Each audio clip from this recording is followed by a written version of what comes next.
अस्सलाम वालेकुम guys. Question number 8 को स्टार्ट करते हैं। क्वेश्चन नंबर 8 में जो इसने गिवन डेटा दिया हुआ है उसको देख लेते हैं। ए मैट्रिक्स इसने दी हुई है और साथ ए स्क्वायर की मैट्रिक्स की फॉर्म में इसने यहाँ पे वैल्यू दी हुई है 0 0 0 0। ठीक है, सो ए और ए स्क्वायर हमें गिवन है इन मैट्रिक्स फॉर्म। और क्या कह रहा है यहाँ पे, कैपिटल ए की बात हो रही है। ठीक है, स्मॉल ए और जो बी यहाँ पे स्मॉल बी यूज किया हुआ है, इनकी वैल्यू हमें फाइंड आउट करते हैं, इनकी वैल्यू फाइंड आउट। तो अब यहाँ पे देखोगे कि ए स्क्वायर किसके इक्वल है, एक नल मैट्रिक्स है 0 0 0 0। तो अगर इस मैट्रिक्स का मैं स्क्वायर ले लूँ, ये भी ए स्क्वायर, जो भी रिजल्ट आएगा ए स्क्वायर ऑलरेडी एक और मैट्रिक्स की फॉर्म में रिजल्ट गिवन है, तो उनको हम इक्वल करके ए और बी की वैल्यू फाइंड आउट कर सकते हैं। सही है। तो अब यहाँ पे मुझे इस ए का स्क्वायर लेना होगा। ए मैट्रिक्स पहले यहाँ पे मैं दोबारा लिख लेता हूँ।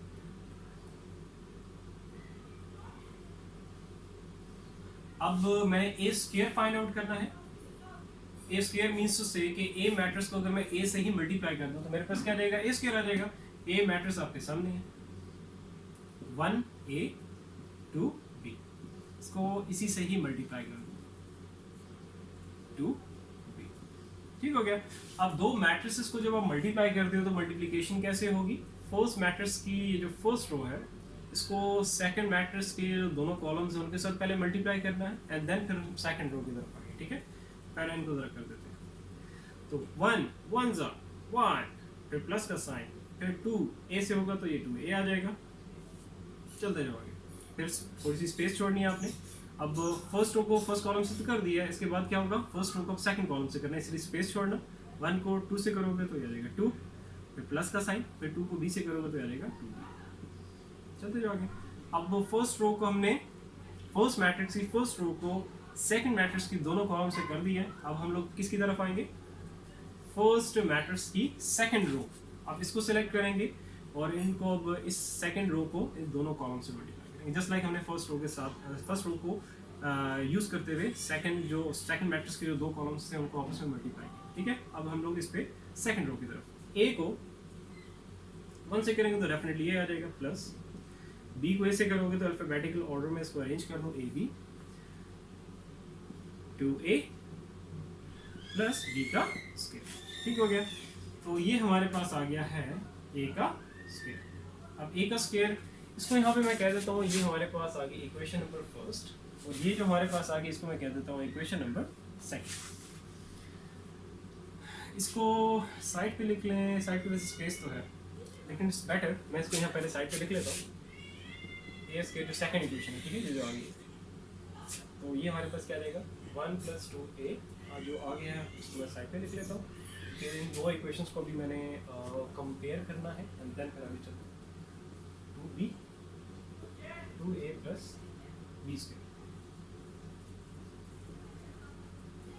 ठीक है, ये हमारे पास आ गई है सेकंड इक्वेशन। तो मैं रेस कर देता हूँ क्योंकि स्पेस मैनेज करना होता है तो बार बार मुझे तो करना पड़ता है, आप लोगों को करने की जरूरत नहीं पड़ेगी। ठीक है, 2b ठीक है,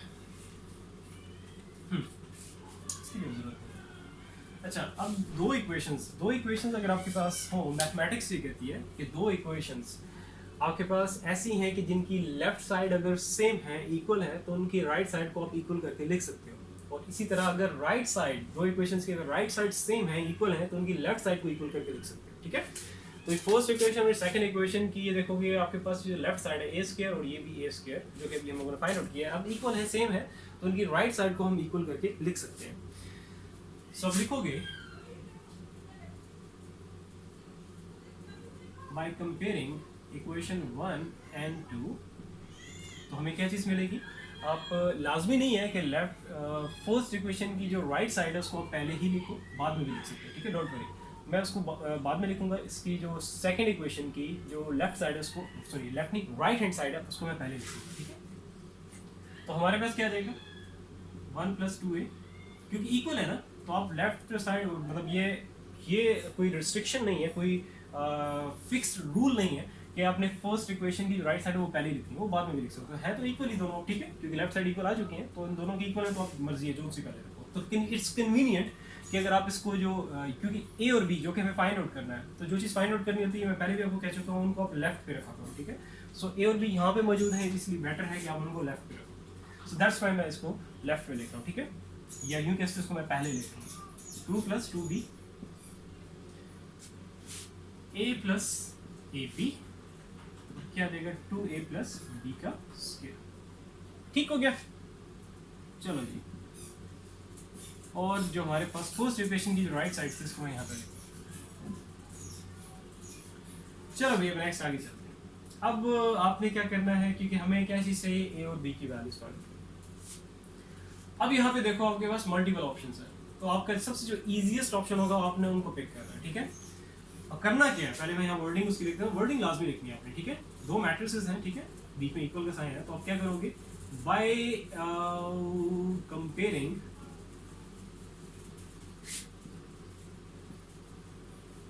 the corresponding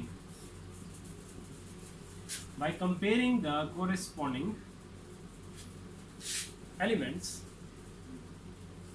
ये दो मैट्रिक्स ऊपर लिखे, ठीक है, इनके कॉरेस्पॉन्डिंग एलिमेंट्स को हम लोग क्या करेंगे, कंपेयर करेंगे, लेकिन उनको कंपेयर करेंगे जो कि हमारा इजीएस्ट ऑप्शन होगा, आसानी से हमारे पास ए और बी की वैल्यू आ जाए, ठीक है। अब देखो यहाँ पे अगर मैं इसके जो फर्स्ट एलिमेंट है, फर्स्ट मैट्रिक्स की मतलब जो लेफ्ट साइड में मैट्रिक्स पड़ी है, इसका ये जो फर्स्ट एलिमेंट है, अगर इसको कंपेयर करता हूँ इससे, ठीक है, तो आसानी से हमें ए मिल जाएगा। इसी तरह इसका जो सेकंड एलिमेंट है, इसको मैं कंपेयर करूँगा इससे, ठीक है, सेकंड करते कॉरेस्पॉन्डिंग है, सेकंड को सेकंड से ही कंपेयर करना है, तो हमारे पास यहाँ से आसानी से बी की वैल्यू आ जाएगी, तो इनकी तरफ जाने की आपको जरूरत नहीं पड़ेगी। तो फर्स्ट इक्वेशन हमारे पास क्या आ जाएगी। अच्छा, इक्वेशन से नंबरिंग का ध्यान रखना, क्योंकि 1 और 2 मैं ऑलरेडी लेबल कर चुका हूँ, यूज़ कर चुका हूँ, तो इसको आप थर्ड लेबल करो। वैसे लेबल भी करने की अब जरूरत तो नहीं है, क्योंकि डायरेक्टली वैल्यूज आ रही हैं, तो डायरेक्टली वैल्यूज निकालो। तो इसको इससे कंपेयर किया तो यहाँ से हमारे पास डायरेक्टली क्या ए की वैल्यू आ गई, तो 2a ये पॉजिटिव होकर जाके क्या हो जाएगा नेगेटिव, 2 मल्टीप्लाई होकर जाके क्या हो जाएगा डिवाइड, तो ये तो हमारे पास ए की वैल्यू आ गई डायरेक्ट। इस तरह बी की वैल्यू निकाल लेते हैं, जो सेकंड एलिमेंट है वो सेकंड से कंपेयर किया, तो 2 प्लस 2b इक्वल टू 0, और यहाँ से अब हम लोग बी की वैल्यू निकाल लेंगे, 2b इज इक्वल टू, ये पॉजिटिव होकर जाके हो जाएगा नेगेटिव, 2 इधर मल्टीप्लाई होकर जाके क्या हो जाएगा डिवाइड, ठीक है। तो बी की वैल्यू हमारे पास क्या आ गई है -1, ठीक है, ये हमारे पास ए की वैल्यू आ गई है, हमारे पास बी की वैल्यू आ गई। आई होप क्लियर होगा। स्टिल अगर कहीं कन्फ्यूजन रह गई है तो नीचे कमेंट सेक्शन में कमेंट करके आप पूछ सकते हैं। इंशाल्लाह ताला फिर नेक्स्ट वीडियो में मिलते हैं। आपका बहुत सारा ख्याल रखो। अल्लाह हाफ़िज़।